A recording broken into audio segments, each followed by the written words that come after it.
Welcome to Everything Co-op, bringing you information on how cooperatives can help improve your quality of life. This show is being sponsored by the National Co-op Bank, NCB. The NCB is dedicated to strengthening communities nationwide for the delivery of banking and financial services for the nation's cooperatives, their members, and other socially responsible organizations. For more information on the power of community ownership, visit ncb.coop. That's ncb.coop. Now stay tuned for your host, Vernon Oakes. Good morning, everybody. This is Vernon Oakes. Welcome to Everything Cooperative. Now, we talk about the cooperative and the benefits of cooperatives and this whole business model and economy of solidarity, people working together to improve their communities, people working together to improve the economy of their communities and of the United States, and then taking it to the world. So this is what Everything Cooperative is about. The National Cooperative Bank is sponsoring this program to give you those benefits. You know, I was at the Greenbelt Homes, that's a 1,600 housing cooperative here in Greenbelt, Maryland. And in their lobby, they have a sign that says that cooperatives gives people the tools they need to control their destiny. And I think that there's way too many people out here that feel like they have no control, no say, and they are at the whim of everybody else. And we used to say the man, whomever that might look like. But the co-op, you get into a co-op and you learn how to operate a business. You learn how to work together. You learn how to make the decisions that's best for the organization, for the community, and not just for each individual. So it has some distinct differences from the capitalistic model. And the capitalistic model, what I learned when I went and got the MBA and what I've espoused to was to create money for self, to create value for self. And it wasn't until 20-some years ago when I learned about a co-op model, because I started managing housing cooperatives and learning this model, that I got really excited about what it does for a group of people. We've had people on the program that had 5 people that would start a credit union in El Paso, Texas with $5 each in the 30s. Now that's $1 billion businesses serving that community and the needs of that community, whether it's housing or education or whatever the community needs are. They have the finances for people can come in and get money to buy computer, cars, houses. So this model really, really works for people. You know, and that's what I want to talk about today is people and politics, because I had a definition of politics once. I read about it. It says that politics are when people come together to solve community problems. Boy, I wish that had been my experience with politicians. I don't get that when I look at most politicians, that most politicians don't seem to come together to solve community problems, but they come together to run for politics to either create wealth for themselves or for their friends and family members. It takes a lot of money to do a campaign. So whoever give them money, then they create policies and procedures so those people can get what they want. And often not, that's creating capital, creating financial wealth. And more often than not, the people that give them money are people that already have money, and then they create policies that will cause them to get more money. So today, I just wanted to talk a little bit, and hopefully that you can call in or will call in at 1-800-450-7876. Call in at 1-800-450-7876, and let's talk about Secretary Hillary Clinton and businessman Donald Trump. I want to talk about them in terms of the cooperative principles and values. When we look at the values of cooperatives, when we look at the values of cooperatives, we see that they have some ethical values. Honesty, openness, like transparency, openness, social responsibility, and caring for others. Cooperatives are based on the values of self-help, self-responsibility, democracy, equality, equity, and solidarity. And for these particular values, you can look at the principles to see how they are carried out. But at first, I want to talk about, and perhaps someone of you can call in and talk about, how honest do you think Hillary Clinton is and Donald Trump is? How open are they, and what kind of social responsibility do they have? And do you have a sense from their history, do they really care for other people? Or is it just their friends and family members that they are interested in? So that's what we want to talk about today. And then, given if we have time, if you call in, we can talk about the principles as it relates to the two of them. Volunteer and open membership. Do you think Hillary, from her history, both in the White House, as a Secretary of State, as a senator, do you think she would have that she would have policies that's inclusive of all people? You know, black, white, male, female, rich, poor, whether they're Democrat or Republican, or whether they're Muslim or Christian or Buddhist. Would she be open? Because the first principle of cooperative is volunteer and open membership. And the same for Donald Trump. And it sort of graded them. If you take this first principle, volunteer and open membership, if you thought Hillary was very open and to all people, not discriminate, then maybe she would have an A or B. But if Donald Trump, on the other hand, if you think he's open to all members, regardless of race or gender or political affiliation or religious background, then he would have an A. But if you think that he wouldn't be, then maybe he would have a D or F. So I want to go through, first starting with ethical values of honesty, openness, social responsibility, caring for others. These ethical values. How would you rate Secretary Clinton, and how would you rate businessman Donald Trump? How would you grade him? You gave him a report card. What kind of grade would you give him on each of these? And then we would go into the principles. Good morning, Yvette. Thank you so much for bringing forth this topic. I'm glad you called in.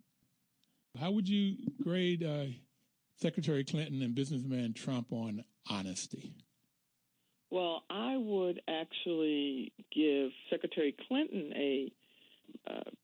let's say a good grading, and I would give Donald Trump a poor grading. And I know that there's so much talk about Secretary Clinton not being honest over her emails that were reclassified. I think that that's the media kind of doing that. But I do think that Secretary Clinton is honest, but she is a part of the establishment.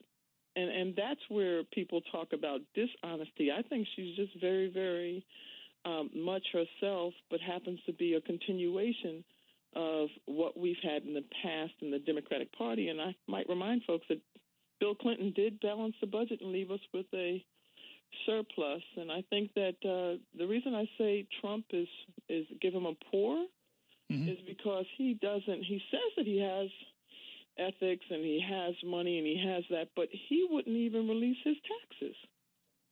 You know, he doesn't seem to be credible, and he changes his position often.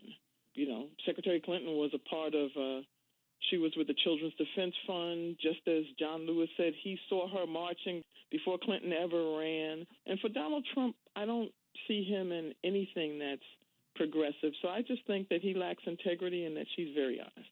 So you give her a high grade and him a poor grade. What about caring for others? Caring for others. Well, we all know about the wall that's being built for Donald Trump. To keep the Mexicans out. Yes, to keep the Mexicans out. And we know about, as I just mentioned, Hillary being a part of the Children's Defense Fund before Bill Clinton ever ran for anything. We know about Bill and Hillary being in the civil rights marches and everything and being a part of all of what was caring for others. And Hillary's actually used her staff to actually address situation in Flint, Michigan, with the water and many other circumstances. As far as Donald Trump is concerned, caring for others, not only was he building a wall, but when there were incidents where people had altercations with his staff, what did he say? He said he would go down and brawl with the people themselves. He tells people to shut up. He tells people he doesn't care. And so I think that his children are helping him to become more presidential now. But I do remember the old Donald Trump who said, I don't care, and that's why I get things done. So I don't think that he gets high rankings. And even though I'm more obviously in favor of Hillary Clinton, I'm being very honest. His behavior has shown that he doesn't care very much for others. You know, I read an article about him also what said that he had a condominium in New York. It was affordable housing and market rate. And in the on the market rate side, he had a door for people to come in. If they paid market rate, they came in the front door. And if they paid affordable housing, if they were low income, affordable housing, then they came in the back door. I'm sure glad that you brought that up because I read that article as well. And what I realized is that takes me back to before civil rights days when you had back entrances and even entertainers entertaining in a hotel would have to enter a back door. And when that situation came about in the news, the saddest thing that I felt was watching the residents who were coming in the back door, because these are multi-million-dollar buildings where they pay millions of dollars for a condominium. And the people said, please stop bringing attention to this. We love being in this building. And if it means coming through a back door, we don't mind. Mm-hmm. And it gave me chills. So, yes, in fact, I'm so glad that speaks volumes probably beyond the examples that I gave. Someone who's going to have a building where people come in the back door who don't pay the same amount, you actually pull them out and show everybody they're not paying market rate, which really creates the division that housing was trying to diminish. That is a division between those who have and those who have not. Yep. So, yeah, I think that's just horrible. That gave me chills. So, Yvette, I get that from honesty, you rate Hillary high, and caring for others, you rate her high. Yes. You also, for Mr. Trump, you rate him low in both of those two categories. Yes. Well, we thank you very much for calling in for your comments. Well, Mr. Oaks, thank you for having this discussion and for all the discussions that you've had. I listen to your show often and look forward to tuning in to listen to hear what everybody else has to say. Thank you. Take care.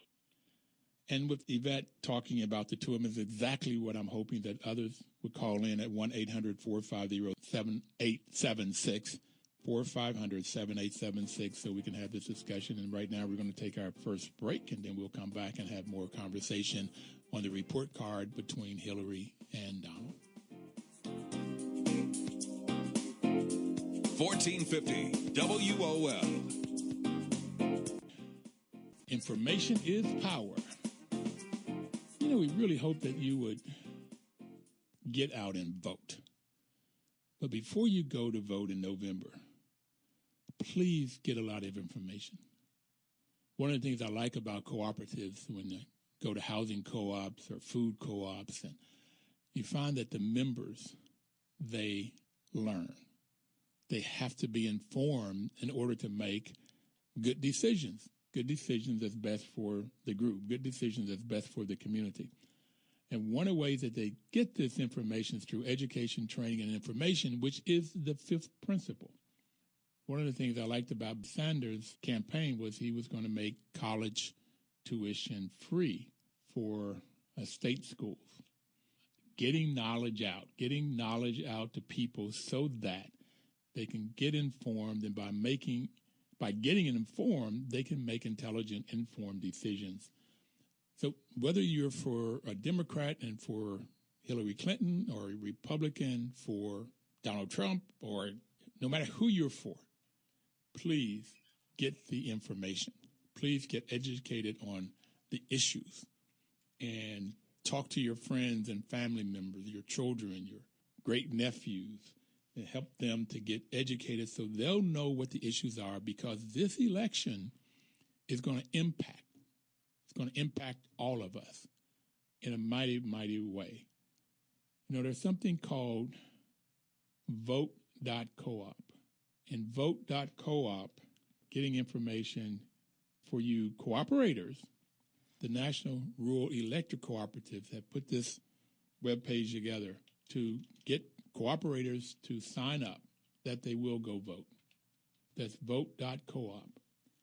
You can get it on NCBA's webpage, or you can just go to vote.coop and get the information, register to vote, know who all of your candidates are, both for the president and for local. If you look under D.C., you see Eleanor Holmes Norton is up, and there is someone that is challenging her this year. So you can find out in your jurisdiction, wherever you live, whatever state you live, county, who is running and what their platforms are. The idea from this is to get information out so that people, in this case, cooperators, rural electric, housing co-ops, credit unions, doesn't make any difference what co-op you're in, but you could sign up for this, get the information, and then if you're not registered to vote, you can register right there to vote, or they'll tell you how to register.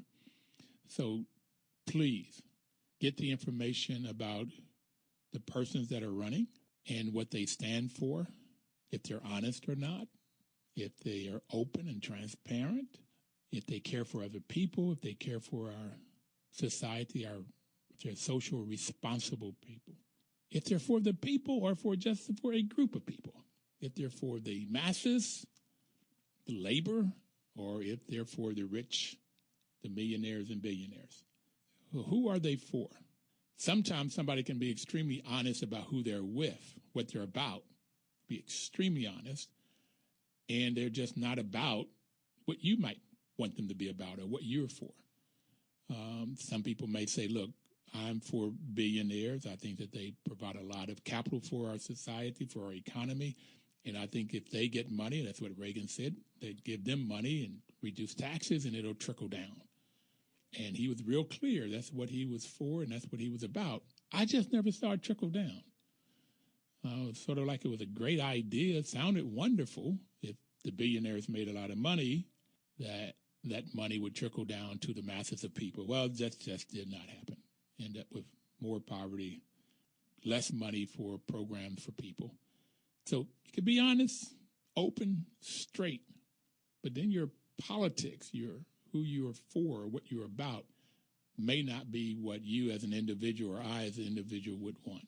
So it's finding somebody that's straight and honest, open, that cares for people and the people that you want them to care for. So you can call in at 1-800-450-7876. So the first principle is voluntary and open membership. The second was democratic member control. This is making sure that from a cooperative principle, that's one member, one vote if you're in a co-op, if you're in a worker cooperative. And by the way, just let the definition of co-ops is any business you can think of could be a co-op. It's who owns and controls it.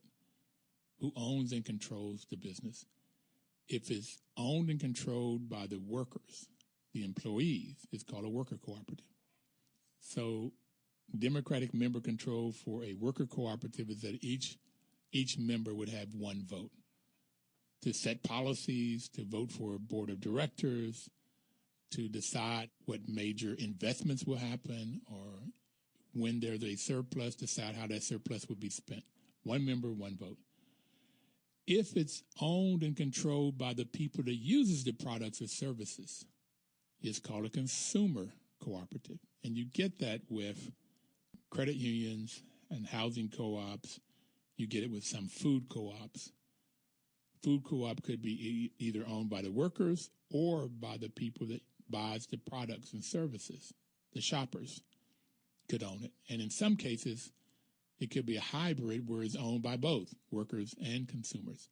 But these are the people that own and control the business, that make the decisions.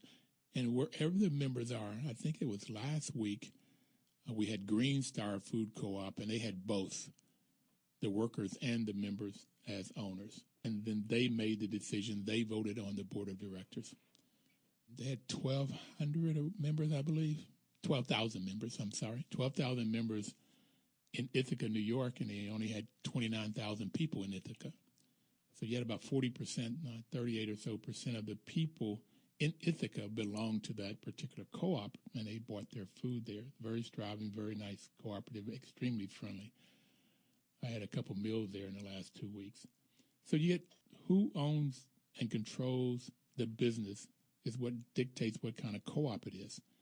And then you have farm co-ops and you have artist co-ops where the people come together to buy the products and services that they need. The farmers, they come together to buy their seed, their fertilizer, their gas. Sometimes they buy equipment together and then they'll share that equipment. So by coming together, they'll get a better product normally for a lower price because they can buy in volume. And if they need equipment, tillers and different kinds of tractors, then maybe a smaller co-op could not own, or farmer could not buy one of those big tillers, but if they all pooled their money together and bought it, then they can share when they're going to use it. So that's a purchasing co-op, okay? They come together to buy things that they need to buy larger volume and a lower price. So then on the other end of those is, in a lot of farmers, they have a marketing co-op. We've had several people on that have marketing co-ops. Then in this case, there are people that are hired to market the farmers' products. And so these people are focused on how to get new markets, how to get a better price so the farmers can sell their products. And other thing about this is that by getting new markets, sometimes they'll increase their growing season. Sometimes they talk about value added. They may, make coleslaw or something. They may make different kind of jams or whatever that they have. They make it and then they can add value to it and then sell the value added product and get more profit and have more market. But the farmer or the artist, they are the doers. They produce the foods, and so they may not have the skill set to both buy everything that they need or the skill sets to market what they need. So they end up joining co-ops, and in these co-ops for marketing, they may have refrigerations and warehouse and trucking and whatever they might need so that they can both sell their products and get a better price. So how would Hillary Clinton or Donald Trump, how would they fare with one member, one vote? That is really looking to make sure that the people have the say, that the masses of people have the say, not just the people with money now, but the masses of people. Who would get a better grade in this category? Well, I have my view, but I hope some of you would call in at 1-800-450-7876 and tell me your view. One member, one vote, Democratic member control. And then we go to member economic participation. I really have my view on who would give a higher grade in this particular co-op principle. But doing this report card, I am hopeful that I can get other people to call in and or email us or go on our webpage and make comments at everything.coop so that we can get a view and a sense of what cooperators think of these two candidates as it relates to the values and principles of the cooperative business model. We're going to take our second break, and then we'll come back and we'll talk more about these principles and these two candidates. And I guess if we have no callers, I hope we'll get them in, then I'll tell you my view. But we'll be right back. Please don't touch that down.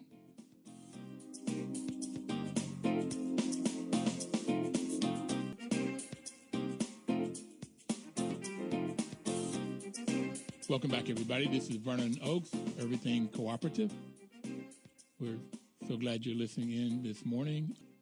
You know, the National Co-op Bank is sponsoring this. The NCB's mission is to help cooperatives grow by supporting and being an advocate for America's cooperatives and their members, placing special emphasis on serving the needs of communities that are economically challenged. That is a tough mission because most banks won't touch a community that's economically challenged. They normally look to make loans with people that have assets. That if bankers normally, at least what I learned, are interested in three things. That's getting their money back, getting their money back, and getting their money back. So they look normally for people that have assets already, and they'll make loans to them. But NCB, in creating and supporting America's cooperatives, they're also focused on communities that are economically challenged, like Detroit. They did a lot of work in Detroit. And their customers are all types of co-ops. So it's always a pleasure working with them and talking about them because they do just a wonderful job. The other thing we want to talk about a little bit is the National Cooperative Business Association, CLUSA. They're celebrating their 100th anniversary this year. 100 years. They started in March of 1916. They build sustainable economic development through cooperative businesses. They do advocacy work. They've got an anniversary roast coffee. You can find it on their webpage by Pachamama, which means Mother Earth. So there's a lot that NCBA is doing and have done over 100 years. Advancing, promoting, and defending the cooperative business model is basically their mission. And also on their webpage, you can go to this co-op vote, which is vote.coop, to get information there. So we're going to go back to talking about the principles, the cooperative principles, and to try to get some sense of Donald Trump, if you will, versus Hillary Clinton. We're going to take our break, and then we'll come back, and we'll talk more about these principles and these two candidates. And I guess if we have no callers, I hope we'll get them in, then I'll tell you my view. But we'll be right back. Please don't touch that down. 1450 WOL. Welcome back, everybody. This is Vernon Oakes on Everything.Cooperative, talking about the benefits and the values of the cooperative business model. But looking at these principles, we talked about voluntary and open membership. We talked about democratic member control, then member economic participation. That's where members will contribute. This is into a cooperative. Members will contribute something. There's normally a membership fee, some kind of buy-in. But the other side of that is if there's surplus or profits, then those profits or surpluses are divided back out to the members. If the members vote for them to be divided back out, the members decide what happens to the surpluses. It could be that the members would decide to keep the surplus in the business to grow the business. It could be that the members would decide that a certain portion of that will help develop other co-ops or other businesses or help solve some other community issue besides the one that the co-op is helping to resolve. So the co-op, and this is why this control is so important, the co-op memberships decide what to do with surpluses, and they decide how much membership fee each person has to pay in order to get in. We talked to Green Star last week. Their membership fee was $9. So it doesn't have to be a lot. The fourth one is autonomy and independence. But I guess the big question on this membership economic participation is, this is a way that everyday people can create financial wealth. If the business makes money, then the members make money. Would Hillary Clinton create policies and procedures that would allow everyday people to make money? Would she create cooperative policies, create money to help develop worker cooperatives or housing cooperatives? Right now in HUD, most of the money that is granted out, given out, is given out for apartment buildings, and most of the people that own apartment buildings are people that already own money. So that your everyday person does not have an opportunity to both live in a building and be able to create wealth while living there. They won't have the opportunity to have a say on what are the policies and procedures for that building. So this is a question, and the same thing for Donald Trump, who has created his wealth in real estate, mostly. Would he create policies as the president of the U.S.? Would he put forth policies or support policies that would help everyday people to participate in this financial wealth. We've talked before that in America right now, there's a huge divide happening. It's already here, and it keeps happening more and more, where people that have money make more and more money, and where people that have no money get worse and worse off. So which one of these? Diane, what's your comment? Well, I'm just catching the call. I think you're talking about the honesty of the presidential candidates. Yeah, what we're looking at are the different cooperative principles and looking to see how each candidate, we think, and in one case is honesty. That's the first cooperative value, is honesty. And so what do you think Hillary Clinton is in terms of honesty, or Donald Trump? In terms of her honesty in reference to cooperative principles? No, just their honesty, period. Well, I think they both get an A for honestly wanting to be president. I mean, maybe Hillary an A and the businessman a B, but in terms of their honesty in general, I give them Bs. I think there's almost so much honesty you can be in a politician. I think you try, you want to do right, you want to say the right things, do the right things, but honesty is a funny word. It goes along with integrity. So I think that's probably more important, integrity. So you give Hillary an A and Donald Trump a B, or? I give Hillary an A in honestly wanting to be president. Okay. She honestly want to be president. In terms of honesty, in terms of her character, who am I to judge? But I have to vote for somebody. So I would say I would give her a B. I think she's made some slips in judgment. I don't know much about Donald Trump, but in terms of his honesty, he's honestly brutal about what the things he want to do and don't like. So I think I give him a C for that, I guess. What about the next value that we talked about was openness? How open and transparent do you think Hillary be versus Donald Trump? In terms of a grade, A, B, or C? Uh-huh. I think Hillary would be a B. Because I give her an A, she won't have to improve. And I will give Mr. Trump I'll probably give him an A because he has been very forthright about really what he wants to do, whether I like it or not. He has been extremely transparent about what he will do, whether he can do it or not. So I'll give him an A for being transparent, and it's not about agreeing with what he wants to do. Okay. And the caring for others. Well, I'll give Hillary an A on that one. Donald Trump will get a lower grade, C-ish. That one is, you say he's very open about what he will do, and in caring for others, about a C, that he's really been clear about some of the things. He does not want Muslims to come in, and he wants to put a wall up. Yeah, I think his caring for others could use some work, need some tweaking. Okay. So Hillary overall gets a better score from you than a Donald Trump. Oh, yeah, most assuredly. Well, thank you for calling in. Any other comments? Not at this time, but thank you for taking my call. Thank you.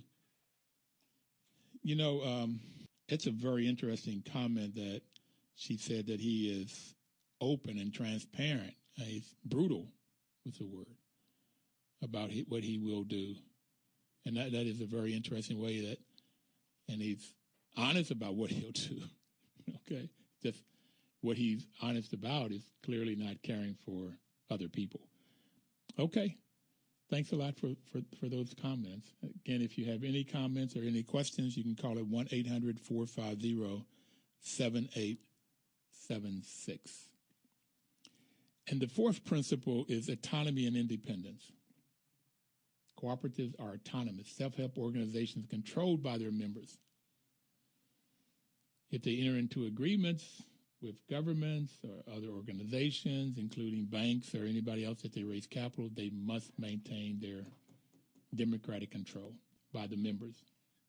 So, question for Hillary and for Donald. How autonomous and independent would you allow people to be?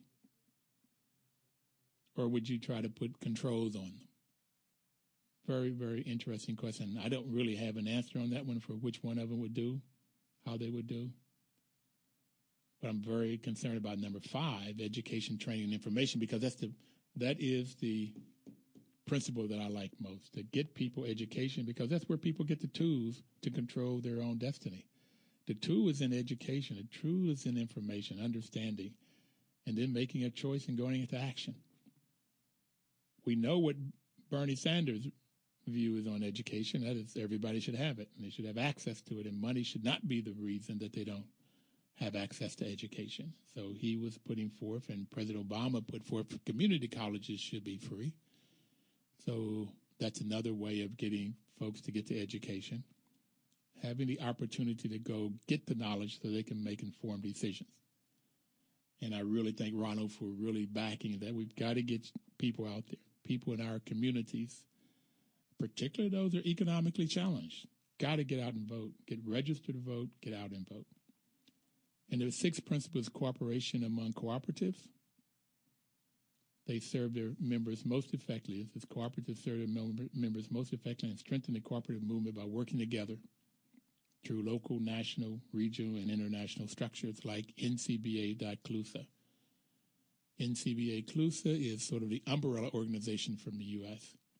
Then the International Cooperative Alliance is the umbrella organization, cooperative organization for the world. So the 7th principle is concern for community, and we've talked a little bit about that social responsibility. But who would be most concerned for the overall community, Hillary or Donald Trump? If you look at global warming as one example, Democrats, Republicans, who is most concerned about how we leave our world to our children, our grandchildren, and nieces and nephews? How do we leave our world? Concern for community, and this is the 7th principle for cooperative, to develop our communities approved by the membership. We thank you very much. We're going to talk more about this next week. By next week, we will know who Hillary's vice president is, and maybe we'll talk about the 2 vice president candidates and see what you think about them as it relates to the cooperative principles. In the meantime, have a wonderful week, and please work cooperatively. Thank you. 1450 WOL.